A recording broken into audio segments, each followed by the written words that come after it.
Hello warriors, welcome to my channel Nandini కే బాత్. ఏ రిలేషన్లో అయినా ట్రూ లవ్ అని ఎలా తెలుస్తుంది? మనం మన చుట్టూ ఉన్న వాళ్ళనే అబ్జర్వ్ చేద్దాం. సపోజ్ ఇద్దరు వ్యక్తులు ఉన్నారు, వాళ్ళ మధ్య డిస్కషన్ లేదా వాదన జరుగుతుంది. ఫస్ట్ కేసులో చూసుకుంటే ఒకరు వాయిస్ రైజ్ చేస్తుంటే ఇంకొకరు లో అయిపోతారు. సెకండ్ కేసులో కొంచెం మెచ్యూరిటీ పీపుల్ అయితే ఆ డిస్కషన్ స్మూత్ గా వెళ్ళిపోతుంది. ఈ కేసులో అండర్స్టాండింగ్ లెవెల్ ఒకరి పట్ల ఒకరికి ఎక్కువ ఉంటుంది. థర్డ్ కేసులో చూస్తే అసలు వీళ్లకు థింకింగ్ కెపాసిటీ చాలా తక్కువ ఉంటుంది. ఇద్దరు పెద్దగా గొడవ పడుతూనే ఉంటారు. వీళ్ళిద్దరి మధ్య ఈగో ఒక రేంజ్ లో ఉంటుంది. ఎక్కువ ఫైట్స్, మిస్అండర్స్టాండింగ్స్ ఈ కేసులోనే జరుగుతాయి warriors. First and second cases లో మీరుంటే very good and fine. But third కేసులో గనక మీరుంటే వెంటనే యూటర్న్ తీసుకుని ఫస్ట్ అండ్ సెకండ్ కేసెస్ లోకి రండి. ఎందుకంటే థర్డ్ కేస్ చాలా డేంజర్ జోన్. ఇదంతా ఓకే, కానీ ట్రూ లవ్ అనేది ఎక్కువ గొడవలు పడేవారి మధ్య ఉంటుంది కదా అని మీకు క్వశ్చన్ రావచ్చు. అక్కడికే వస్తున్నాను వారియర్స్, లిజన్ కేర్ఫుల్లీ. చాలా మంది అనుకుంటారు గొడవలు లేకపోతే అసలు అది ట్రూ రిలేషనే కాదని. మీ యాంగిల్ కూడా కరెక్టే, I agree with that. A relation లో అయినా అది ట్రూ లవ్వా కాదా అని ఎలా తెలుస్తుందంటే వాళ్ళ మధ్య ఎంత దారుణంగా ఫైట్స్ అయినా, ఒకరినొకరు మాటలు అనుకున్నా, మనసులో ఉన్నవన్నీ పైకి అడిగేసుకున్నా, లాస్ట్ లో రియలైజేషన్ వచ్చి సర్లే అయిందేదో అయిపోయింది అనుకుని ఎవరి మిస్టేక్స్ వాళ్ళు ఒప్పుకుని మళ్ళీ ఇది రిపీట్ అవ్వదు అని ఒకరికొకరు భరోసా ఇచ్చుకోవాలి. కోల్పోతున్న నమ్మకాలను తిరిగి సంపాదించుకునే ప్రయత్నం చేయాలి. మళ్ళీ నార్మల్ గా మనసులో ఏ పక్షపాతం లేకుండా హార్ట్ఫుల్ గా మూవ్ అవుతామో దాన్నే ట్రూ లవ్ అంటారు. అలాంటి వ్యక్తులనే ట్రూ లవర్స్ అంటారు. For example parents, some of your siblings, some of your friends, some of your relatives, your partner and your children. True love అంటే ఏంటో 2 సింపుల్ ఫార్ములాస్ తో కంక్లూజన్ ఇస్తాను, గుర్తు పెట్టుకోండి. True love is inversely proportional to the time gap plus zero ego. ఇక్కడ true love inversely proportional to time gap అని ఎందుకన్నానంటే ఏ relationship లో అయినా చిన్న చిన్న ఫైట్స్, మిస్అండర్స్టాండింగ్స్ కామన్. కానీ ఎంత తక్కువ టైం గ్యాప్ లో మళ్ళీ నార్మల్ అవుతున్నాం అన్నది చెక్ చేసుకోవాలి. అంటే అంతా ఓకే అవ్వడానికి మినిట్స్ పడుతుందా, హవర్సా, డేసా, వీక్సా, మంత్సా, ఇయర్సా తెలుసుకోండి.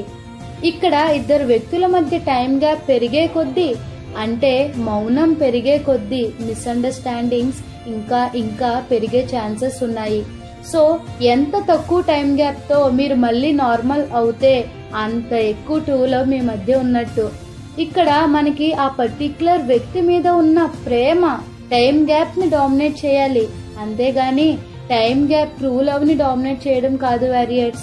So try to solve it fastly if you are in a true relationship. మనకి రిలేషన్స్ లో సెల్ఫ్ రెస్పెక్ట్ ఎంత ముఖ్యమో సాల్వింగ్ ప్రాబ్లమ్స్ కూడా అంతే ముఖ్యం ఒకరిని మన లైఫ్ లో కావాలనుకుంటున్నప్పుడు. So next formula number 2. True love is always directly proportional to distance plus zero ego. చాలా మంది కొన్ని రీజన్స్ వల్ల కెరియర్ కోసమో స్టడీస్ కోసమో ఒకరిని విడిచి ఇంకొకరు దూరంగా ఉండవలసి వస్తుంది. ఫర్ ఎగ్జాంపుల్ పేరెంట్స్ ని విడిచి childrens, wifes and husbands, friends, those who are in relationship. So ఇలాంటి కేసెస్ లో మీరు అబ్జర్వ్ చేస్తే చాలా అంటే చాలా తక్కువ మంది ట్రూగా ఉండగలరు. ఈ ఫార్ములా ప్రకారం వాళ్ళ మధ్య డిస్టెన్స్ పెరిగే కొద్దీ ఒకరి పట్ల ఒకరికి ప్రేమ, కేరింగ్ పెరుగుతూనే ఉండాలి. In this case we can say strongly distance never decides the true relationship అని. సో ఈ కేసులో మైండ్ డిస్ట్రాక్ట్ అయ్యే వాళ్ళు ఉంటారు వారియర్స్. వాళ్ళు అదర్ సైడ్ ఇంతకన్నా ది బెస్ట్ అనిపిస్తే షిఫ్ట్ అయిపోతారు. ప్రెసెంట్ ట్రెండింగ్ లో ఉన్న ప్రాబ్లం కూడా ఇదే అని చెప్పొచ్చు. ఫ్యాక్ట్ మాట్లాడాలంటే ట్రూ లవ్ లో గనక మీరు ఉంటే చాయిసెస్ ఉన్నా, ఛాన్సెస్ ఉన్నా సెకండ్ థాటే ఉండదు, రాదు కూడా. The best, the next, the end కూడా ఆ ఒక్క పర్టిక్యులర్ వ్యక్తే అవుతారు. నాతో ఎంతమంది ఇది ఫ్యాక్ట్ అని అగ్రి అవుతారో కింద కామెంట్ చేయండి. ఎందరిలో ఉన్నా వాళ్ళు మనసు, కళ్ళు ఆ వ్యక్తి కోసమే వెతుకుతాయి. ఇక్కడ వింటున్న వాళ్ళలో ట్రూ లవర్స్ ఉంటే వాళ్ళకి నా జోహార్లు. ఎందుకంటే మీరు ప్రపంచంలోనే స్వచ్ఛమైన ప్రేమను ఎక్స్పీరియన్స్ అవుతున్నారు, అమ్మ ప్రేమ తర్వాత కాబట్టి. ఇక 2 ఫార్ములాస్ లో కామన్ గా ఉన్నది జీరో ఈగో కదా. మన అన్న మమకారం ఉన్న చోట అహంకారంతో ఇక పనేముంది? అహం వస్తే మన కంటికి మనం తప్ప ఇక ఎవ్వరూ కనబడరు. ఒకరి కష్టం ఇంకొకరు వినిపించుకోరు. ఇది వరకులా ప్రేమ బంధంతో ఉండలేరు. ఆర్టిఫిషియల్ పలకరింపులు, ఫంక్షన్స్ లో అటెండెన్స్లు, తిరిగి వెళ్తున్నప్పుడు సెండ్ ఆఫ్లే మిగులుతాయి వారియర్స్. నా అన్న అహంకారం మన అన్న మమకారాన్ని చంపేస్తుంది.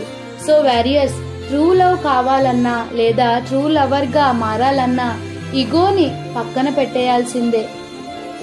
Never force anyone to stay with you in your life. Give them freedom, let leave them without you. Warriors, నిజంగా మిమ్మల్ని మీ ప్రేమను మిస్ అవుతే వాళ్ళే తిరిగి తప్పకుండా వస్తారు. No need to worry. మీరు ముందు ట్రూ లవర్స్ గా మారండి. అండ్ ట్రూ లవ్ మీద క్లారిటీ ఎంతమందికి వచ్చిందో ప్లీజ్ కింద కామెంట్ చేయడం మర్చిపోకండి.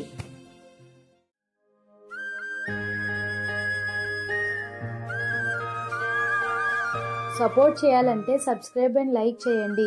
ఫీడ్బ్యాక్ అండ్ కాంప్లిమెంట్ కోసం కామెంట్ చేయండి. వేరే వాళ్ళకి హెల్ప్ అవుతుందంటే షేర్ చేయండి. నోటిఫికేషన్స్ కోసం బెల్ ఐకాన్ని క్లిక్ చేయండి.